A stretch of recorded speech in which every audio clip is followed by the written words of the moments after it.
अस्सलाम वालेकुम। पाकिस्तान टुनाइट के साथ मैं हूं सैयद समर अब्बास।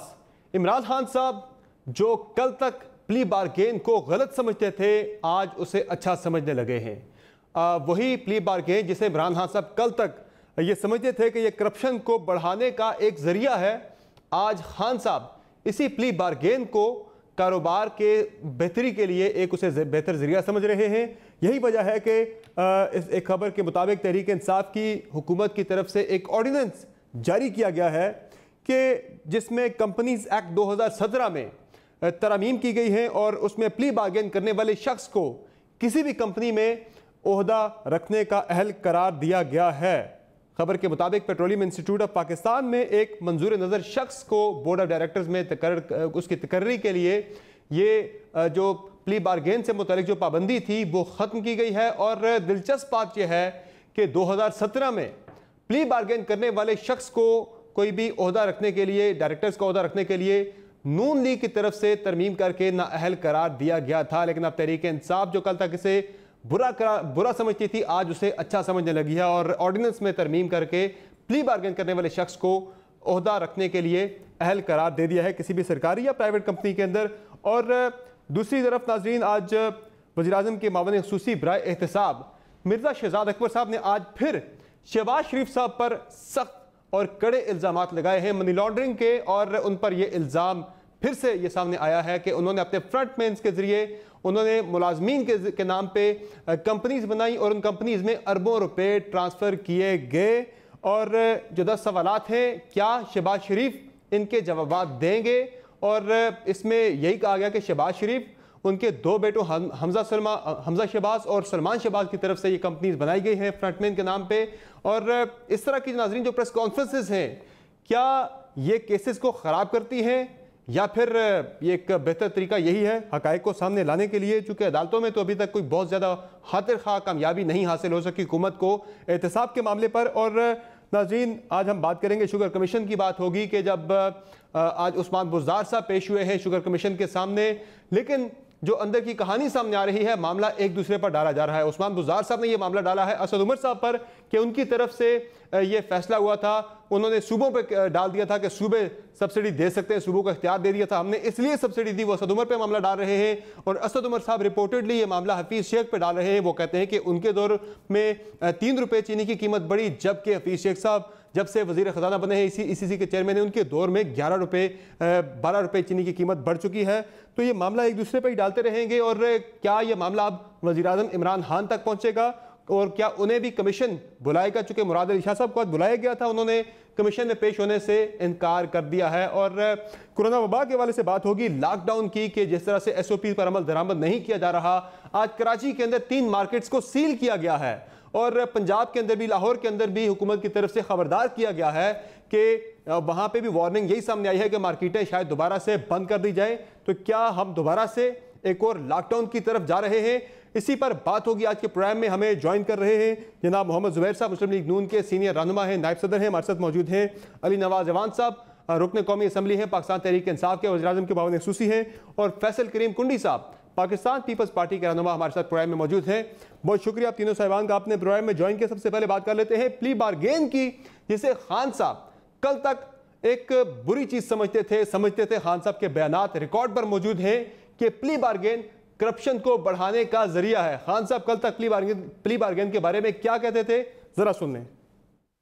नैब की कोई क्रेडिबिलिटी नहीं है आज पाकिस्तान में। प्ली बार्गेन के नाम पे वो करप्शन बढ़ा रहे हैं पाकिस्तान में। प्ली बार्गेन के जरिए करप्शन बढ़ाई जा रही है पाकिस्तान में। अली नवाज अवान साहब, ये क्या कर रहे हैं आप लोग? कल तक प्ली बार्गेन हराम थी, आपके दौर में हलाल हो गई है और ऑर्डिनेंस जो 5 तारीख को जारी किया गया है, 5 मई को, उसमें आपने वो शिक ही उड़ा दी है जिसमें पाबंदी लगाई गई थी और जिन्हें आप करप्ट कहते हैं। मुस्लिम लीग नून की तरफ से ये पाबंदी लगाई गई थी कि प्ली बार्गेन करने वाला शख्स किसी भी पब्लिक या प्राइवेट कंपनी के अंदर डायरेक्टर का ओहदा नहीं रख सकता। आपने वो शिक ही उड़ा दी। अच्छा, ये मैंने गो थ्रू नहीं किया हुआ, ये जो ऑर्डिनेंस आया है आप जो कह रहे हैं 5 मई को आया, मेरी नज़र से नहीं गुजरा। एक काबीना के सामने चीज़ें आई थी कि डिफरेंट मिनिस्ट्रीज और डिफरेंट जगहों पे गैर क्या कहते हैं इसको, कि गलत लोगों को लगा दिया गया, तकरीरें गलत हुई थी, उसकी रिपोर्ट मंगाई गई थी और उसके बाद आज भी उसके ऊपर मीटिंग हुई है। I don't know about this ordinance, पर हमारा इसके ऊपर स्टैंस यही था जो आप कह रहे हैं, बिल्कुल ठीक कह रहे हैं। खान साहब, प्राइम मिनिस्टर साहब ने ये बात बिल्कुल की थी कि जो लो प्ली बार्गेन कर लेते हैं वो एडमिट कर लेते हैं कि हमने ये चोरी की है, और उसको, क्योंकि सिंध के अंदर भी आपके सामने मसाइल आए थे, उन लोगों को दोबारा प्रमोशंस भी मिली थी, उन लोगों को दोबारा रैंक्स भी मिले थे, और ये कोर्ट के अंदर भी चली थी। तो आई डिडंट श्योर, अगर मैं इसका कॉन्टेक्स्ट देख लूंगा तो देन आई कैन रिप्लाई, मेरे सामने से गुजरा नहीं है, मुझे काबीना का पता है, काबीना में ये चीजें सामने आई। एक्सप्रेस ट्रिब्यून में अली अवान साहब एक खबर जो छपी है, पूरी डिटेल में खबर आई है, उसमें ये बताया गया है कि ट्रिब्यून में आज किसी और उसमें सर ये बताया गया है कि पेट्रोलियम इंस्टीट्यूट ऑफ पाकिस्तान में एक मनपसंद शख्स की तकर्री के लिए आपने ये जो शक है वो ख़त्म की है। तो ये तो फिर जिन्हें आप करप्ट कहते थे वो ये तरमीम लेके आते हैं, आप वो तरमीम ख़त्म कर देते हैं जो अपने आप को ज़्यादा पाकीज़ा कहते हैं। मैं इसको चेक कर लेता हूं summer, then we will discuss. लेकिन अगर हुआ तो इसकी मुखालफत करेंगे आप? जी मैंने पहले बता दिया, मैंने पहले कहा है कि हमारा इस पे पॉलिसी स्टैंड यही था कि जो लोग प्ली बार्गेन करते हैं वो एडमिट करते हैं इस चीज को कि हाँ हमने ये गलत किया हुआ है, और उसके बाद आप उनकी प्रमोशंस, उनके रैंक्स, जिस सिंध के अंदर बहुत सारा हुआ था ये मसला, इफ यू रिमेंबर, जिसके ऊपर ये स्टैंड लिया गया था। मैं इसको चेक कर लेता हूँ, इसका कॉन्टेक्स्ट भी चेक कर लेता हूँ। चलिए आप इसको चेक कर लें, मैं मीनवाइल मोहम्मद जुबैर साहब से उनका इस पे मौक़िफ़ ले लेता हूँ। मोहम्मद जुबैर साहब, ये तरमीम जो है 2017 में मुस्लिम लीग नून की तरफ से इंसर्ट की गई थी, ये वाली क्लॉज के प्ली बार्गेन जिस शख्स ने की है, जिस तरह अली अवान साहब कह रहे थे कि उसने एडमिट किया है कि उसने गलत काम किया है, आपके दौरे हुकूमत में ये शामिल की गई थी शिक कि वो शख्स किसी भी पब्लिक या प्राइवेट कंपनी के बोर्ड ऑफ डायरेक्टर्स में या फिर डायरेक्टर नहीं बन सकता। आज तहरीक इंसाफ के दौर में वो ख़त्म कर दी गई है, और बताया ये गया है, कहा यह जा रहा है कि ये बिजनेस स्टार्टअप के लिए ये एक अच्छी मूव साबित हो सकती है। क्या समझते हैं, ये बेहतर इसका जवाब बताया जा रहा है या फिर आपकी नज़र में ये यू टर्न ही है? समर, मैं तो आप पर हैरान हूँ। आप तो ऐसे कह रहे हैं आज 20 महीने में, 21 महीने में पहली दफा इमरान खान साहब ने अपनी पहले की पोजीशन को चेंज किया। कोई एक इशू बता दे, एक इशू, चाहे वो एमनेस्टी के हवाले से था, काला धन को सफेद करने के हवाले से, आपको पता है जोश खताफत में वो क्या क्या बातें नहीं करते थे, चाहे वो IMF से था, चाहे वो कर्जों के हवाले से था, चाहे वो इकोनॉमिक पॉलिसीज के हवाले से था, कोई एक चीज ऐसी है जिस पर he has withstood after coming into power. और जिस तरह ये काले धन को सफेद करने के हवाले से, तो उनका एक वो जो ओवरऑल जो थीम होते हैं ना, मैक्रो, जो PTI, आई थिंक PTI का जो जेन्युइन सपोर्टर है ना, अगर वो आज अपनी आवाज इस चीज पर गिला करना चाहे कि आपने PTI का जो वो जब मेन चीज थी जिस पर आप सबसे ज्यादा स्टैंड लेते थे, जिस तरह काले धन को सफेद करना, हमें इमरान खान की और उनकी टॉप लीडरशिप की वो बातें हम सुन के भी हैरान होते थे कैसे। अब जिस तरह काले धन की मैं बात कर लूं कि पहले आपको पता है कि एमनेस्टी स्कीम लेके आए। जी हाँ, बिल्कुल। और एमनेस्टी स्कीम में जो मराहत दी गई वो भी अनप्रेसिडेंटेड थी। फिर अभी जो कंस्ट्रक्शन इंडस्ट्री को जब कोरोना शुरू हुआ है तो इन्होंने कंस्ट्रक्शन इंडस्ट्री के हवाले से तो इन्होंने रियल एस्टेट सेक्टर में इस किस्म का बेनिफिट्स दिए हैं ब्लैक मनी को यूटिलाइज करने के लिए, जो मैं समझ आपको मैं बताऊं 1947 से लेके आज तक किसी को नहीं मिले थे। मसलन मैं, आप, हर Pakistani can invest in a construction activity, चाहे वो घर है चाहे वो फ्लैट है, विदाउट डिस्क्लोजिंग। सो 21 करोड़ आवाम के लिए आपने एक उसमें झटके में आपने दे दिया। सो आई एम नॉट सरप्राइज कि आइंदा आने वाले दिनों में, बिकॉज एक चीज उससे पता चलती है, एक तो ये कि इमरान खान को और उनकी टीम को जो हम कहते हैं कि उनमें कैपेसिटी नहीं थी कौमी इश्यूज को समझने की, और जो आता था एक मोहल्ले के लेवल पर नहीं खड़े होकर जो बड़ी बड़ी बातें करते हैं, और जब वो रियलिटी में आए तो उनको अंदाजा हुआ कि हुकूमत रन करना कितना मुश्किल काम होता है। तो कम से कम इतना तो उनको होना चाहिए कि वो आगे आके ये कहें कि जी हमें कुछ समझ बूझ नहीं थी। लेकिन सर मोहम्मद जुबैर साहब, जो आप बात कर रहे हैं मैं भी उसी तरफ आपको लेके आना चाह रहा था कि मे भी अब जाहिर है जब आप बाहर बैठे हैं आप चीज़ों की, आपकी अंडरस्टैंडिंग, आपकी अप्रोच और होती है। आज जब वो हुकूमत में बैठे हैं और जो वजह बयान की जा रही है वो यही बताई जा रही है कि ये एक बिजनेस स्टार्टअप के लिए ये एक अच्छी मूव हो सकती है। जो पीछे गए थे ना PTI के, वो जो पढ़ा लिखा तबका गया था वो गया इसलिए था कि वो ये जिस तरह कि मैं कॉम्प्रोमाइज नहीं करूंगा, मैं किसी उसको इंडिपेंडेंट मेंबर को नहीं लूंगा, मैं लोटों को नहीं लूंगा, मैं जो जिनको टाकू कह चुका हूं उनको नहीं लूंगा, ये सारी चीजें थी ना जो PTI को डिफाइन करती थी। और उसका हार्डकोर जो सपोर्टर था, जो न्यूयॉर्क में, चाहे वो मैरीलैंड में काम करता था या लाहौर में या कराची में पढ़ा लिखा, वो इसी नजरिए के पीछे तो आया था। जब आप सब कुछ वो कॉम्प्रोमाइजेस करने के लिए तैयार हैं, far more than any other party had ever done, तो फिर तो आप पे कुछ तो अपने अंदर कुछ सेल्फ असेसमेंट करने की जरूरत है। सही। फैसल करीम कुंडी साहब, आपको भी मैं खबर का पस मंज़र बता दूं कि ऑर्डिनेंस के बारे में खान साहब का बड़ा एक वाज़े मौक़िफ़ हुआ करता था प्ली बारगेन के हवाले से कि ये बड़ा गलत है जी, ये तो करप्शन को बढ़ाने का एक ज़रिया होता है। अब उसी प्ली बारगेन से मुतलिक ऑर्डिनेंस आया है जो शिक थी कंपनीज़ एक्ट के अंदर कि आप किसी भी प्ली बारगेन करने वाले शख्स को पब्लिक या प्राइवेट कंपनी के अंदर उसे डायरेक्टर का ओहदा नहीं रख सकता। वो शिक ख़त्म कर दी तहरीक इंसाफ ने 5 मई को ऑर्डिनेंस जारी करके। मुखालफत करेंगे इस एक्ट की कि भाई आपने तो बिस्मिल्लाहिर्रहमानिर्रहीम। आपने एक और बात बताई खान साहब की। देखिए, माजी भी खान साहब ने जो बातें की मुख्तलिफ़ इशूज़ पे और मुख्तलिफ़ इदारों के मुतल्लिक़ मुख्तलिफ़ उसके ऊपर सब पे उन्होंने जो है, और उनका एक पॉइंट क्लियर आ गया कि वो कहते हैं कि यू टर्न जो है वो लेना ठीक है और बड़े लीडरों का काम है ये। तो करप्शन तो इनका सबसे बड़ा वो था कि करप्शन पे तो इन्होंने हर वक्त बात करप्शन ही करते थे, लेकिन जब करप्शन की बात आती है या नैब ऑर्डिनेंसेस की बात आती है और फिर ख़ुद खान साहब गवर्नर हाउस पेशावर कराची में खड़े होकर ख़ुद कहते हैं कि मेरे दोस्त जो हैं इससे जो है मुस्तफ़ीद होंगे। और आज जब IPP में कहा था उन्होंने IPPs की बात आ गई या गंदम या चीनी की बात आ गई, तो अब ये जो आप ऑर्डिनेंस की बात कर रहे हैं ये आ गई। देखें, हमारी लीगल टीम ऑलरेडी हमने एक बिल जो है वो प्राइवेट मेंबर बिल जो है सेनेट में पेश किया हुआ है इसके हवाले से, नैब के हवाले से।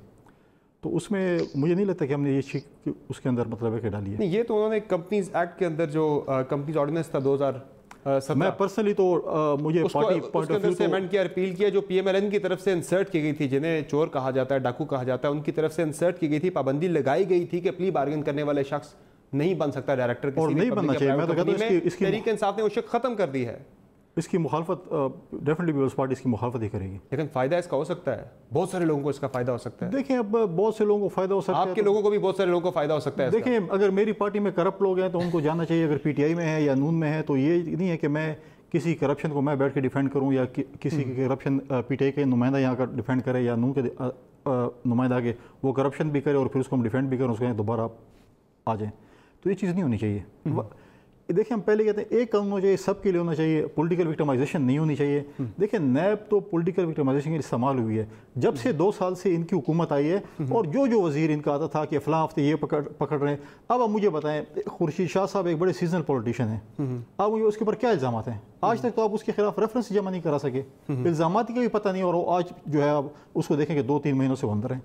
मतलब है कि ये तो आप मतलब है कि अगले को आप, अब मैं आपको अंदर करूँ बोलूँगा आप मुझे साबित करिए ये घड़ी और ये टाई और सूट आपने कहाँ से खरीदे, सही, आप किधर से पैसे हैं, तो आप साबित करेंगे जी मैंने कब खरीदे क्या। अब ये चीज़ें देखें, नैब को हमेशा इन्होंने पॉलिटिकल विक्टिमाइजेशन की।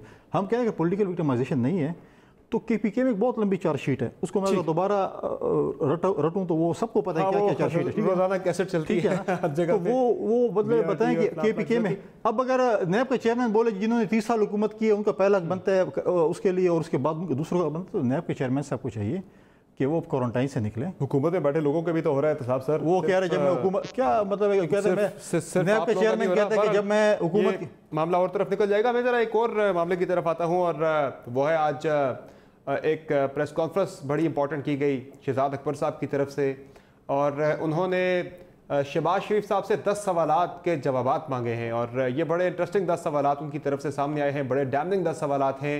और जिस तरह वो दावा कर रहे थे कि शहबाज शरीफ साहब के लिए इस दफ़ा बचना बड़ा मुश्किल हो जाएगा, वो 10 सवालात क्या थे ज़रा सुनने जी। इस वक्त दर्जनों कंपनियां ऐसी मिली हैं जो शहबाज शरीफ और इनके बच्चों के कंपनियों की मुलाजमीन के नाम पे बनाई गई फ्रंट कंपनियां हैं, और उनमें अरबों रुपए के पैसे डाले गए और वहाँ से फिर कैश की सूरत में निकाल के या उनसे टीटियाँ करवाई गई या अपने लिए मुख्तलिफ असासे बनाए गए। ये रकम कुल मिला के तकरीबन 17.4 अरब के लगभग बनती है। यह जी शरीफ फीड मिल के मुलाजिम है राशिद करामत मसीह, इनके नाम पर निसार ट्रेडिंग कंपनी कायम की गई जिसमें से 425 मिलियन इसमें आए और फिर वहाँ से निकाले गए। रमज़ान शुगर मिल के मुलाजिम हैं शकील अहमद, उनके वालिद हैं गुलजार अहमद ख़ान, उनके नाम पर खान ट्रेडिंग कंपनी कायम की गई और 450 मिलियन की रकूम उस अकाउंट में जमा करा के निकाली गई। और इसी तरह से चिन्योट पावर लिमिटेड के मुलाजिम खिज़र हयात नज़र के नाम पर हयात ट्रेडिंग कंपनी, जिसमें 1.14 अरब रुपए के पैसे जमा किए गए। मॉडल टाउन के चपड़ासी मलक मकसूद अहमद के नाम पर मकसूद एंड कंपनी कायम की गई, जिसमें 1500 मिलियन यानी कि 1.5 अरब रुपए मुंतकिल किए गए। तो इसके जवाब से आप कतरा नहीं सकते। जी, शहजाद अकबर साहब की तरफ से जो आज तफसीलात बताई गई कि किस तरह की शहबाज शरीफ साहब और उनके बेटों की तरफ से ये बताया गया, इल्ज़ाम लगाया गया है कि 23 कंपनियां मुलाजमीन के नाम पर बनाई गई हैं, जिनमें 17.4 अरब रुपए ट्रांसफ़र हुए हैं। और ये जो 23 कंपनियों की बात की जा रही है, इसमें शहबाज शरीफ साहब, हमजा शहबाज और सलमान शहबाज के ज़ाती अकाउंट्स में पैसे गए हैं, और इसमें पार्टी फंड्स के पैसे भी निसार ट्रेडिंग में गए हैं। और इसमें इम्तियाज़ गिल और अली अहमद जो हैं ये CM सेक्रेटेरिएट के मुलाजिम थे, और कई ऐसे लोग थे जो कि कोई रमज़ान शुगर मिल का मुलाजिम था तो उसके वालिद के नाम पे कंपनी बना दी गई, और कई ऐसे लोग थे जो कि चिन्योट में पावर प्लांट में वहाँ पे मुलाजिम था जिसकी 20,000 तनख्वाह थी, उसके अकाउंट में करोड़ों रुपए ट्रांसफ़र हो गए। तो ये क्या कहेंगे मोहम्मद ज़ुबैर साहब, ये तो बड़े डैमनिंग इल्ज़ाम हैं, और जो कह रहे थे आज शहजाद अकबर साहब, इस दफ़ा बचना शहबाज शरीफ साहब के लिए बड़ा मुश्किल होगा। अच्छा, 2 साल तो हो चुके हैं शहजाद अकबर साहब को ये सब करते हुए, प्रेस कॉन्फ्रेंसेस करते हुए, और बहुत दफ़ा समर जब नैब में पेशी होती है और नैब में ये सवाल किया जाता है कि वो जो शहजाद अकबर साहब लहरा रहे होते हैं papers, because this seems like an open and shut case, और वहाँ नैब वाले बजाय कि वो कोई सबूत या एविडेंस पेश करें, बजाय कि वो रेफरेंस दाखिल करें, एक होता है इन्वेस्टिगेशन स्टेज, उससे पहले इंक्वायरी स्टेज होती है, उसके बाद रेफरेंस स्टेज होता है, तो रेफरेंस स्टेज तक ही नहीं आते। पता ये कौन से केस लेके आते हैं। एक तो वैसे ही मेरा ख्याल है ड्यू प्रोसेस ऑफ लॉ के खिलाफ है, जमहूरी तकाज़ों के खिलाफ है कि Shahzad Akbar is no one to come on television and every now and then और पेपर ले रहा कि ये एक वन साइडेड एक, अगर आप समझते हैं और आप लगता है आप समझते हैं, अगर आपका इंटेंट भी सीरियस है तो you should file a reference, NAB should file a reference and get hold of Shahbaz Sharif. Who is holding them back? 2 साल में कितनी दफा हो चुका है कि ये कहते हैं कि अब के ये तो बिल्कुल बच के नहीं, तो सब ये झूठ है। लेकिन सर 100% झूठ तो सब कुछ नहीं हो सकता। अगर सब कुछ झूठ है तो फिर सलमान शहबाज साहब बाहर क्यों बैठे? वो आके अदालत के अंदर पेश हो और बताएं कि भाई ये चीजें हैं, इस तरह से फैक्ट्स को गलत बयान किया जा रहा है, वो हकीकत आके अदालत के अंदर बयान करें। और दूसरा सर, आपकी पार्टी का मामला है, पार्टी फंडिंग के पैसे भी जाती अकाउंट्स में गए हैं, आप पार्टी के अंदर बैठे, आप सवाल नहीं करते कि जो पार्टी फंडिंग का पैसा आ रहा है वो कहां जा रहा है, कहां इस्तेमाल हो रहा है, कहां उनके जाती अकाउंट्स में जा रहा है? आप नायब सदर है पार्टी के सर, आपने पूछा नहीं कभी? पार्टी फंड्स, जाहिर है मेरा फाइनेंस का बैकग्राउंड भी है, तो मेरे से ज्यादा अंडरस्टैंडिंग थी कम लोगों की होगी, जाहिर इसकी बात है, मेरी अंडरस्टैंडिंग भी है। पार्टी फंडिंग में कोई इशू नहीं है, पार्टी अकाउंट्स में कोई इशू नहीं है, इलेक्शन कमीशन ने कोई इशू रेज नहीं किया, unlike the party funding of PTI जो केस चल रहा है, जिसका जवाब तक देने के लिए तैयार नहीं है, जिसका विद होल्ड करवा लेते हैं, जिसके अगेंस्ट स्टे ले लेते हैं, जो पार्टी फंडिंग केस PTI का चल रहा है। सो बात यह है कि Suleman Shahbaz is an individual businessman, Shahbaz Sharif is was a public office holder, आप you can proceed against him. Hamza Shahbaz आपकी तहवील में है इस वक्त, आप वो भी पब्लिक ऑफिस होल्डर थे, MNA रह चुके हैं, MPA रह चुके हैं, आप बिल्कुल उनके खिलाफ आप करें, आपको कौन रोक रहे हैं? सवाल ये पैदा होता है 2 साल के बाद कि भाई आपने अभी तक क्या किया है? आपकी जो तनख्वाहें, आप लंदन और जेनेवा और इधर उधर घूमते रहते हैं, उसका आप एक चीज तो बताएं ना कि ये हमने शरीफ खानदान से या PMLN से ये हमने अभी तक निकलवाया है, ये वर्डिक्ट दिलवाया है, या ये रेफरेंस फाइल किया है।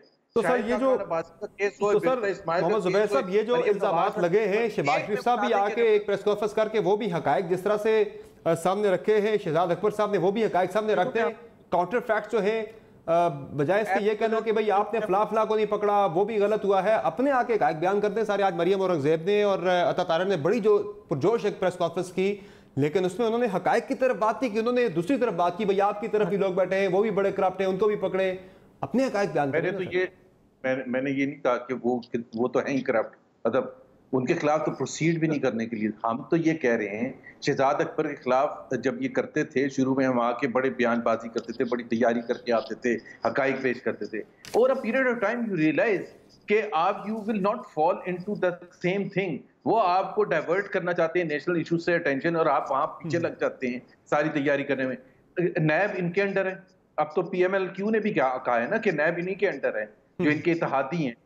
तो जब नैब इनके अंडर है, जवाब मांगा है इमरान खान साहब से। आज तारिक बशीर चीमा साहब मिले थे, उन्होंने पीएम से कहा है कि आप जरा पता करें नैब किसके कहने पे हमारे खिलाफ प्रोसीड कर रहा है। तारिक बशीर चीमा साहब मिले थे, करने के केस फाइल करें, और प्लीज मैं अभी भी कह रहा हूं रेफरेंस फाइल करें। आप किसी केस में भी उतार दें, रेफरेंस नहीं फाइल करते हैं। ठीक, मतलब आप इंक्वायरी स्टेज पर उठा के बंदे को ले जाते हैं और प्रेस कॉन्फ्रेंसेस कर लेते हैं। This is not a done thing. सही। अली इमाम साहब, अब जो शहजाद अकबर साहब ने हमारे शो पे ही बात की थी, ये सारा मीडिया आप लोग खेल रहे हैं।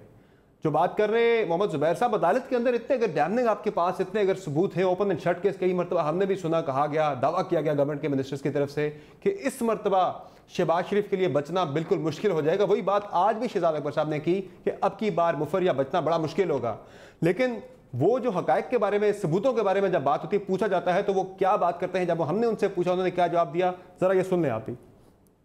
तो अब तक तो जितने आपने फैक्ट्स आके मीडिया में बयान किए, अब तक तो शहबाज शरीफ साहब को नहीं कन्विक्ट हो जाना चाहिए था। देखिए मेरे पास चीजें नहीं हैं, नैब के पास चीजें हैं। प्रेस कॉन्फ्रेंस में सर कहा कि बहुत बड़ा इन्होंने लूट लिया, बहुत बड़े सासे इन्होंने बहुत ज्यादा लूटा। तो इसलिए की जाती हैं कि हमारा जो आप लोगों के इतने ज़्यादा टीवी चैनल्स हैं, उनकी तवज्जुह से अवाम को भी पता चलता रहे कि क्या हो रहा है, क्या एविडेंस मिला है। अली वान साहब, ये एविडेंस अदालतों में क्यों नहीं जाते? प्रेस कॉन्फ्रेंस के अंदर तो बड़ा लहरा क्या बता रहे होते हैं, ये मीडिया ट्रायल हो रहा है।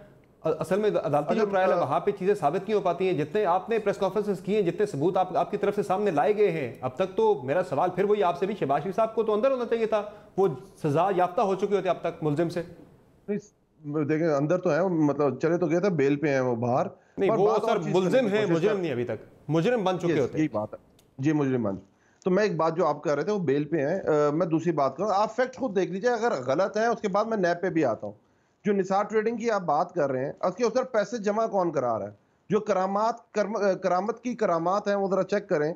गौरी टाउन इस्लामाबाद के बिल्डर राजा अली अकबर साहब जो 45 मिलियन रुपया जमा करा रहे हैं, उनका क्या लेना था निसार ट्रेडिंग से? मुस्लिम लीग नून के चौधरी हारून कैसर साहब हैं, वो 10 मिलियन करते हैं ना।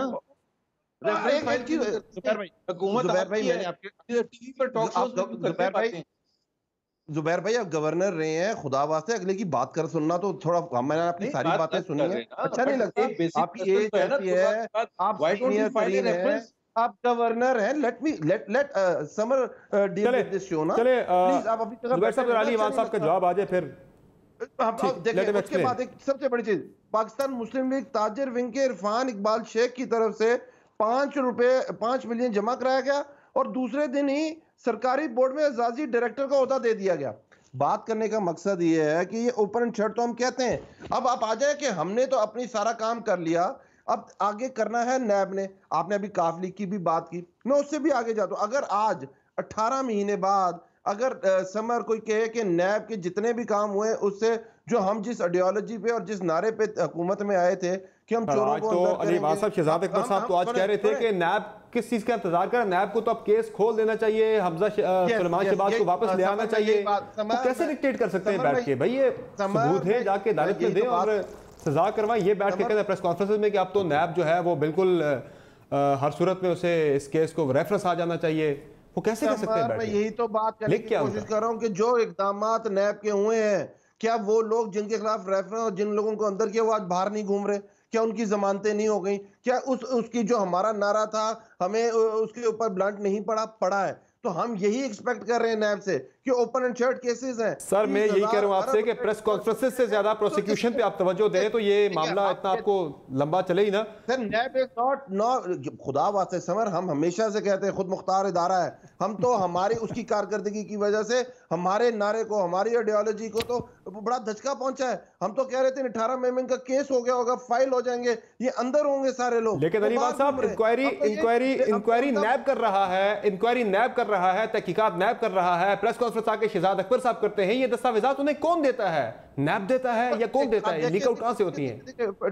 वो खुद से कोई इन्वेस्टिगेशन कर रहे हैं? सिर्फ देखिए आप हमारी हुकूमत है, हमारे अंदर बहुत FIA है। आपकी हुकूमत का तो नैब के साथ कोई ताल्लुक नहीं सर, कार्रवाई तो नैब कर रहा है, तहकीकात तो नैब कर रहा है। आज इंटीरियर मिनिस्ट्री के अंडर आते हैं ये डॉक्यूमेंट आपको FIA ने दिए हैं अदर देन नैब, और उसके अलावा जो हमारे पास अपनी डिटेल्स है, अगर नैब हमसे भी मांगेगा, लेट्स सपोज मैं कल जाके बहुत सारी डिटेल्स दे सकता हूँ नैब को। पर यही तो मसला है कि नैब को फ्रंट फुट पे आके, इस मुल्क का सबसे बड़ा मसला क्या है समर? ठीक है, अगर इस मुल्क में करप्शन नहीं तो समर इस वक्त मुल्क को कहाँ होना चाहिए था? इस मुल्क में हर एक जिसको भी देखो इस क्राइम में मुलव्वस पाया जाता है। तो सर मैं भी आपसे बिल्कुल इत्तेफाक करता हूं कि इस मुल्क का सबसे बड़ा मसला करप्शन है। जिन्होंने करप्शन की है उन्हें सजाएं दिलवाएं, मीडिया ट्रायल नहीं होना चाहिए। मीडिया में बैठ के किसी को मुजरिम ना करार दें, उन्हें अदालतों में जाकर मुजरिम करार दिलवाएं। मुझे एक ब्रेक लेनी है अलीवान साहब, मैं बात करता हूं, ब्रेक लेनी है। ब्रेक से वापस आते हैं तो मैं इसी मामले पे आगे प्रोसीड करूंगा, कंटिन्यू करूंगा कि ये जो प्रेस कॉन्फ्रेंसेज होती हैं ये केसेस को ज्यादा खराब करती हैं, उनको ज्यादा पेचीदा बना देती हैं, या फिर इनका मकसद ही यही है कि भाई अगले बंदे की मीडिया ट्रायल हो जाए, उसके बारे में हकायक अवाम को बता दिए जाए।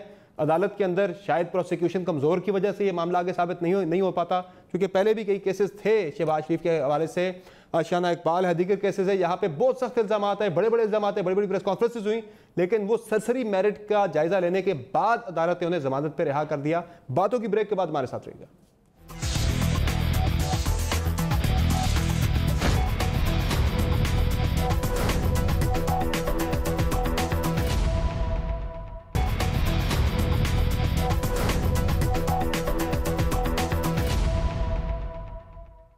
वेलकम बैक टू शो नाजरीन। एक तरफ हुकूमती वुज़रा की तरफ से प्रेस कॉन्फ्रेंसेज होती हैं, लहरा लहरा के सबूत दिखाए जाते हैं प्रेस कॉन्फ्रेंसेज के अंदर के अब की मरतबा शहबाज शरीफ बच नहीं सकेंगे। आज भी जो प्रेस कॉन्फ्रेंस की शहजाद अकबर साहब ने यकीनी तौर पर जो उनकी तरफ से इल्ज़ामात सामने आए हैं, जो उन्होंने हकायक सामने रखे हैं, वो वाकई में बड़े डैमनिंग हो सकते हैं शहबाज शरीफ साहब के लिए। अगर ये चीज़ें अदालत के अंदर जाके प्रूव होती हैं, लिंक अगर इस्टेब्लिश हो जाता है। लेकिन इसके साथ साथ दूसरी तरफ जब हकायक पर नज़र डाली जाए तो ये चीज़ भी हकीकत है कि प्रेस कॉन्फ्रेंसेज तो बड़ी हो रही है पिछले 18 माह के दौरान, लेकिन कोर्ट ऑफ लॉ के अंदर जब इन शवाहिद की बात होती है तो वहाँ ये शवाहिद पता नहीं कहाँ चले जाते हैं। और सरसरी मेरिट का जायज़ा लेने के बाद अदालत ने ज़मानतें दी हैं इन लोगों को। और आशियाना इकबाल में तो सुप्रीम कोर्ट ने शहबाज शरीफ को अच्छा बच्चा भी कहा था। कुंडी साहब क्या कहेंगे, ये जो प्रेस कॉन्फ्रेंसेज होती हैं ये केसेस को डैमेज करती हैं या फिर इनका मकसद पूरा हो जाता है, अवाम को बताया जाए कि भाई कौन कितना करप्ट है, उसने कितना मुल्की खजाने को लूटा है?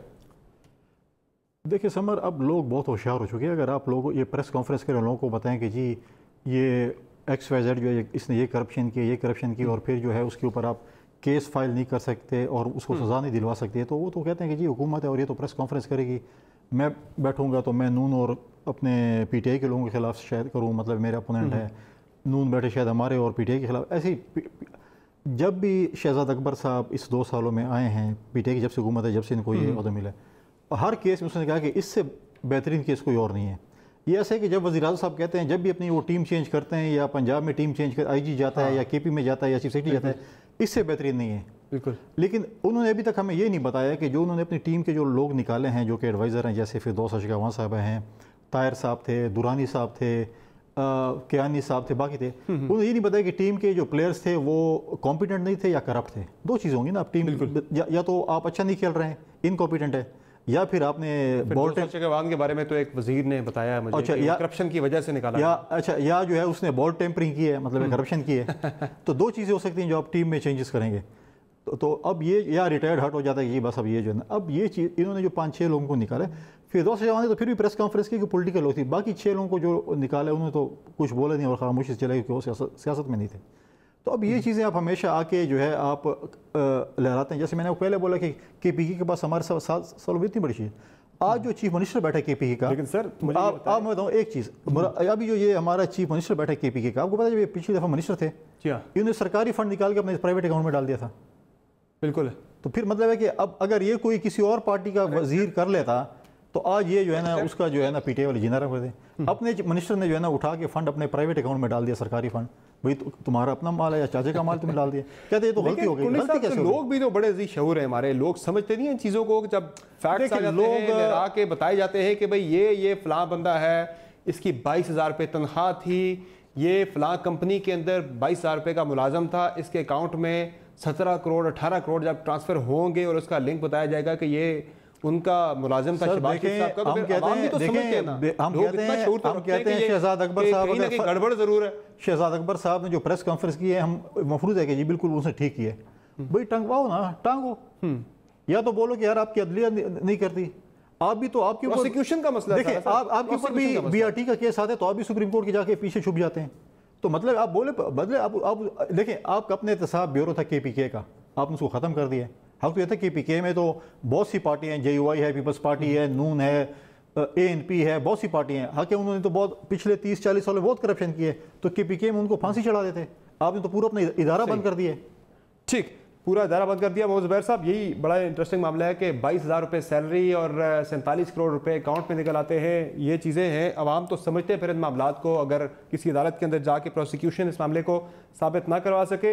एक और बड़ा इंटरेस्टिंग मामला है शुगर कमीशन का, वो आपके सामने रखता हूँ। आज उस्मान बुज़दार साहब पेश हुए थे शुगर कमीशन के सामने और उन्होंने वहाँ पर रिपोर्टेडली सारा मामला असद उमर साहब पर डाल दिया है कि ECC के चेयरमैन थे और उन्होंने उस वक्त कहा था 3 दिसंबर को कि भाई ये सूबे ये कर सकते हैं, मैं तो नहीं दूंगा। तो उन्होंने उसी चीज़ को ये लेके कि उन्होंने हमें इख्तियार दे दिया, सूबों को ये कह दिया कि भाई आप दें सब्सिडी, तो हमने तो उनके कहने पे दी है। असद उमर साहब जाके सारा मामला डालते हैं। इस वक्त जो एडवाइज़र है फाइनेंस के हफीज़ शेख साहब कि भाई मेरे दौर में तो 3 रुपये चीनी की कीमत बढ़ी थी, बाकी 12 रुपये तो हफीज़ शेख साहब के दौर में बढ़ी है। वो कहते हैं कि इंटर मिनिस्ट्रियल कमेटी बनी थी, उसने बाद में देखना था सारे मामले को, वो नहीं देखा गया, फॉलोअप मीटिंग्स नहीं हुई। और चीनी की एक्सपोर्ट की जो बात है वो चीन बरामद करनी थी, वो चाइना यहाँ से अफगानिस्तान स्मगल हो गई। ये मामला आपस में ही ये सलीमुल्लाह कलीमुल्लाह करते रहेंगे और लग रहा है कि ये मामला फिर जाएगा इमरान खान साहब तक। असद उमर गए तो सही, खुद जाके पेश तो हुए कि भाई प्राइम मिनिस्टर पे मामला नहीं जाता, ये मेरे पे आता है। ECC को मैं चेयर कर रहा था, लेकिन ECC की एडवाइजरी होती है, उनकी पोजीशन वो बाइंडिंग नहीं होती। असल फैसला जो है वो कैबिनेट ने अपने उस पर करना होता है, वहां पे माइंड अप्लाई करना होता है प्राइम मिनिस्टर ने। तो लगता है कि प्राइम मिनिस्टर को भी अब तलब करेगा कमीशन।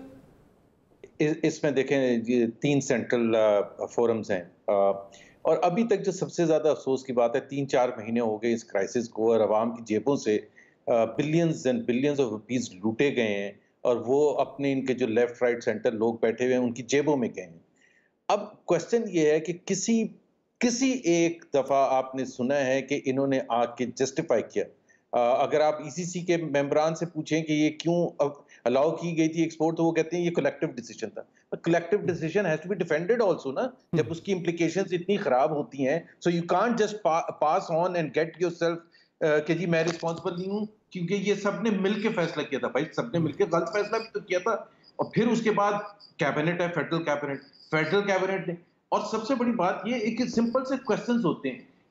PTI की हुकूमत आती है, 2 हफ्ते के अंदर शुगर एडवाइजरी बोर्ड मिलता है, 2 हफ्ते के अंदर, एज इफ के स्टेट का और कोई काम नहीं था। और वो रेकमेंड करते हैं कि 10 लाख टन चीनी एक्सपोर्ट कर दी जाए। ECC में समरी बन के जाती है जल्दी से, पहले ECC का इजलास हो रहा है और उसमें ध्यान से, जबकि सेक्रेटरी जो महकमे के हैं वो मना कर रहे हैं कि जी प्रोडक्शन कम हो रही है, इसको ना अलाउ करें। अच्छा, अब 10 लाख टन भी अगर आपने कर दिया है, वो 3 लाख टन कर दो, 2 लाख टन कर दो, टाइम फ्रेम मेंशन कर दो कि कोई लिमिटेड टाइम, हमेशा लिमिटेड टाइम फ्रेम में आप अलाउ करते हैं, बिकॉज अनलिमिटेड टाइम फ्रेम का आपको क्या पता मार्केट कंडीशंस क्या होंगी।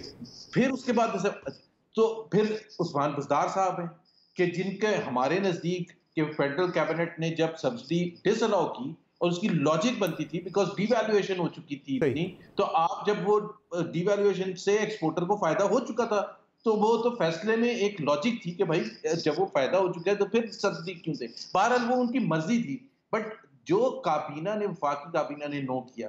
देखिए बात ये बड़ी इंपॉर्टेंट है। सर आप कह रहे काबीना ने ठीक किया, बुज़दार साहब ने गलत किया?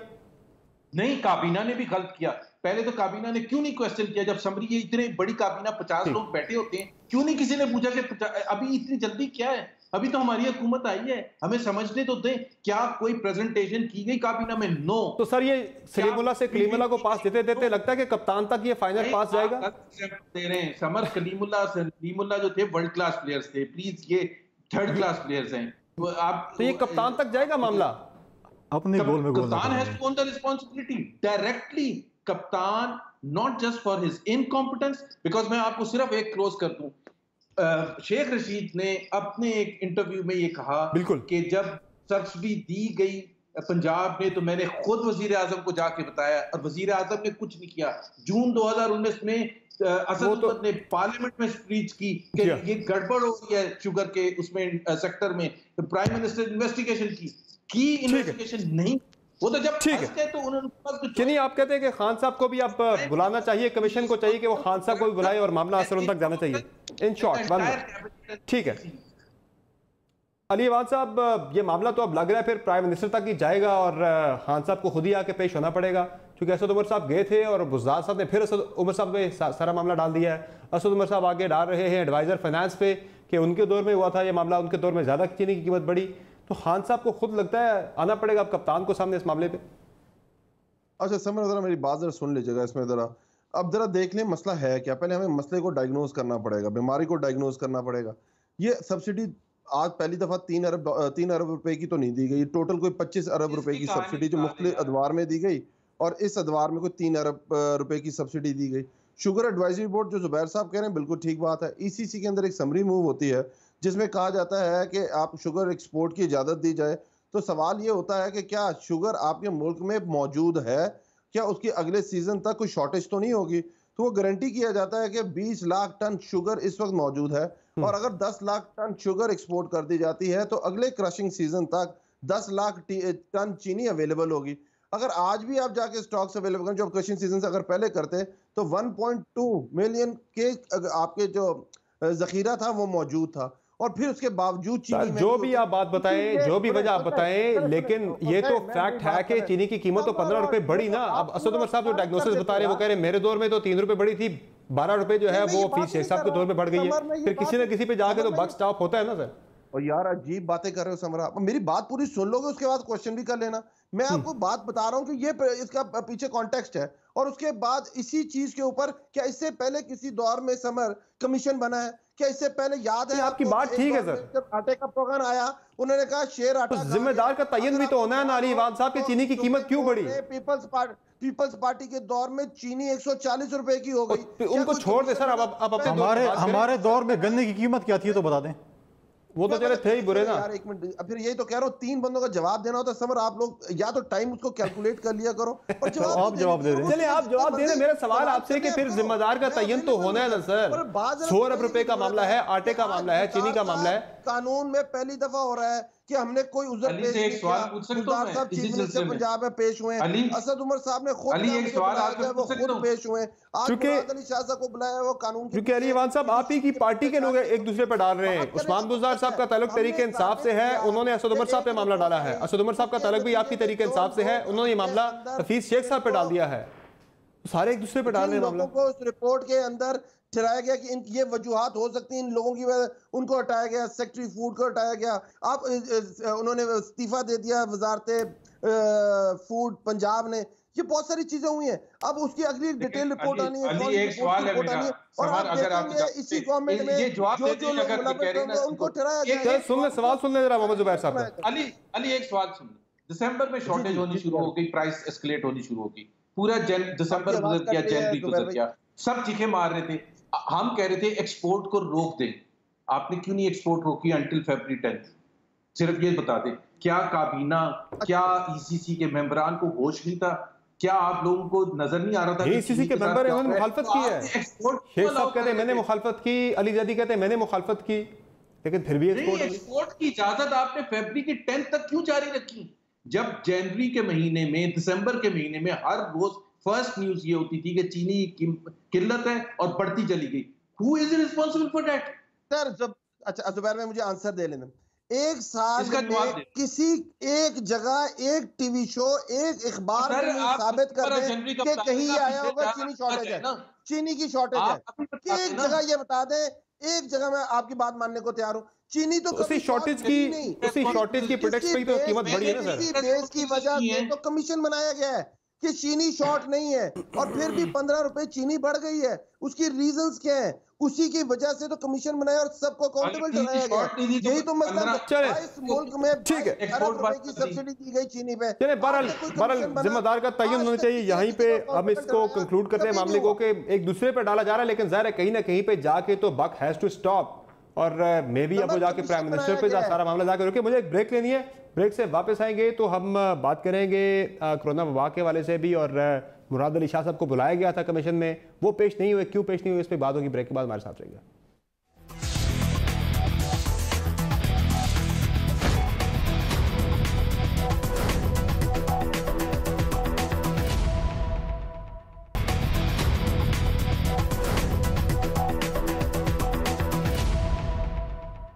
वेलकम बैक द शो नाज़रीन।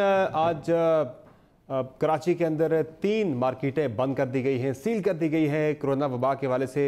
जो एहतियाती तदाबीर इख्तियार करने का कहा गया था, SOPs का उन पर अमल दरामद नहीं किया गया। पंजाब के अंदर भी मियां असलम इकबाल साहब ने वार्न किया कि अब वो भी मार्केटें बंद करने की तरफ जा रहे हैं। तो ये जो रिलैक्सेशन दी गई थी उस पर अवाम ने अमल दरामद नहीं किया, तो इस तरह मामला जा रहा है। फैसल करीम कुंडी साहब, आपको लग रहा है कि मामला अब जाएगा एक और लॉकडाउन की तरफ, चूँकि अवाम पे हुकूमत ने डाला कि अवाम शायद ताउन करेंगे, अवाम ने ताउन नहीं किया। और दूसरी बात भी अगर देखी जाए दूसरी तरफ से, अवाम क्या करें? आप 4 दिन के लिए बाजार आपने खोला है, क्या अगले 3 दिन कोरोना आएगा और पहले 4 दिन कोरोना नहीं आएगा? और उसमें भी आपने महदूद घंटे, 5 के बाद कोरोना आएगा और 5 से पहले कोरोना नहीं आएगा? देखिए समर, पहले जब सिंध ने लॉकडाउन किया वो आपको पता है जो सिस्टम चलता है, कंट्रोवर्शियल हो गया मामला सारा। फिर अब क्योंकि पिछले दिनों जब मीटिंग थी प्राइम मिनिस्टर की और 4 चीफ मिनिस्टर्स मौजूद थे, तो इस वक्त सिंध ने कहा कि चलो हम कुछ ना कुछ मेजॉरिटी हम फेडरल गवर्नमेंट की बात मान लेते और हम कंट्रोवर्सी में नहीं जाना चाहिए। तो उन्होंने जो इनका वो था सॉफ्ट लॉकडाउन के, लेकिन वो सॉफ्ट तो ऐसी बात है नहीं, अब लॉकडाउन ख़त्म हो गया था। जो आपने फुटेज सोशल मीडिया पे देखी है, टीवी पे देखी, आज भी जो आ रही है अक्रॉस द कंट्री, इसीलिए कराची में 3 मार्केटें, कराची है, बाय पिशावर है, चाहे लाहौर है, चाहे पूरे मुल्क में ऐसा ही है। ठीक है। अब आप कहेंगे आपने SOP फॉलो करने, देखिए हमने तरावियों का जो SOP 20 नुकात बनाया था, क्या वो फॉलो हुआ? 80% मसाजिद के अंदर नहीं हुआ, वो नहीं हुआ। ठीक है, फिर आप कहते हैं कि जी हमने फॉलो करना, देखें लोग फॉलो नहीं कर रहे। कारोबार जिनका तबाह हो रहा है डेफिनेटली वो खोलेंगे, वो तो चाहेंगे कि 1 घंटे में, पहले मेरे पास अगर 20 कस्टमर आते तो भी मेरे पास 30-40 आ जाए, ताकि मैं मेरा जो नुकसान हुआ उसको मैं पूरा करूं। रमज़ान का महीना है, उसको करना है। अब वो SOP लोग फॉलो नहीं कर रहे हैं, ना दुकानदार फॉलो कर रहे हैं। आपने देखा कल पंजाब के मिनिस्टर ने क्या कहा, अपने जो इनके पास गए थे अपना मियां असलम इकबाल साहब ने कहा था कल, हाँ, जो मार्केटों वाले गए थे, बिजनेस कम्युनिटी गई थी, तो उन्होंने कहा कि कल बंद होने आज बंद हो जाए। तो हर अब देखें ये चीज़ें, अब रमज़ान का आखिरी अशर भी है तो रश बढ़ेगा और ये चीज़ें खतरनाक हो रही है। टेस्ट कैपेसिटी बढ़ानी चाहिए, टेस्ट कैपेसिटी भी नहीं बढ़ रही ना, टेस्टिंग कैपेसिटी भी नहीं बढ़ी। मोहम्मद ज़ुबैर साहब, आप क्या कहेंगे इस मामले पे? आज भी बात हुई, टेस्टिंग कैपेसिटी बढ़ नहीं रही, आपने लॉकडाउन खोल दिया, नरम कर दिया। बिल्कुल, देखें जो हमारे पास हुकूमत के पास चॉइसेस थी मिड मार्च में, और इसको सीरियसली लेके और इस पर कोई अमल दरामद करने की, वो अब आज 6-7 हफ्ते के बाद नहीं है। We have lost the opportunity. ना हमने लॉकडाउन किया प्रॉपर्ली, 22 केस आ चुके पिछले 24 घंटों में। वज़ीर आज़म ने कभी उसको सपोर्ट ही नहीं किया था, he was never in favour. So हमने वबा को भी दबा के फैलने दिया और इकोनॉमी की भी रेड मार दी। तो अब जहां हम आज खड़े हैं, we are neither here nor there. और ये जब थर्सडे को जब ऐलान कर रहे थे वज़ीर आज़म और उनकी पूरी टीम बैठ के कह रही थी कि रिलैक्सेशन, तो उनको अंदाजा भी नहीं था कि रिलैक्सेशन में होगा क्या। सो दे हैव नो क्लू। और ये जो हमें एक और लॉकडाउन की तरफ जाना पड़ेगा सर, सख्त लॉकडाउन की तरफ। देखिए ना, अब चॉइसेस लिमिटेड हो गई है ना। जो आवाम बर्दाश्त करने के काबिल थे मिड मार्च में, आज वो बर्दाश्त करने के लिए नहीं तैयार होंगे। ठीक है सर। अली इमाम साहब, फिर जाएगी हुकूमत, कंसीडर करेगी एक और सख्त लॉकडाउन की तरफ जाया जाए, चूंकि केसेस 34,000 से बढ़ चुके हैं और आवाम SOPs को फॉलो नहीं कर रहे, टेस्टिंग आपकी अभी भी 10,000 पे खड़ी है। मैं एक बात बता देता हूँ, जो जुबैर साहब बात कर रहे थे, जो हमने पहला 26 फरवरी को केस रजिस्टर हुआ था और आज तक की जो आप अपनी देख लेते हैं, जो स्पाइक भी आई है और जो लोग रिपोर्ट हुए हैं, पूरी दुनिया से कंपेयर कर लें, शुक्र अल्हम्दुलिल्लाह पाकिस्तान में वो बहुत कम है। जो एहतियाती तदाबीर इस्तेमाल की गई थी, जो पॉलिसी बनाई गई थी, वो इफेक्टिवली इम्प्लीमेंट हुई और बहुत उसका फायदा भी हुआ। बट अब जिस तरफ ये बात कर रहे हैं कि लॉकडाउन, जो बात बिल्कुल ठीक की है, अभी जो 3 मार्केट्स कराची में बंद हुई हैं, अगर लोगों ने SOPs पे इम्प्लीमेंट नहीं किया, उनको मद्देनजर नहीं रखा और उसको वायलेट किया, तो ये आगे भी आप देखेंगे मार्केट्स भी बंद होंगी, लॉकडाउन भी होगा और बाकी चीजें जो जहां इम्प्लीमेंट होता जाएगा वहां खुलता जाएगा, जहां इम्प्लीमेंट नहीं होगा वो बंद होता जाएगा। लेकिन ये भी अपनी जगह पे देखना होगा हुकूमत को कि टेस्टिंग कैपेसिटी जिसके बारे में दावे किए गए 40,000 50,000, वो अभी तक हमारी 10,000 पे पिछले 24 घंटों में खड़ी है, वो बढ़ानी पड़ेगी साथ साथ, और पाबंदी करनी पड़ेगी, सख्ती करना पड़ेगी। यहाँ आज की प्रोग्राम में इतना ही। मेहमानों का शुक्रिया, आपने ज्वाइन की, इजाज़त दीजिए। अल्लाह हाफ़िज़।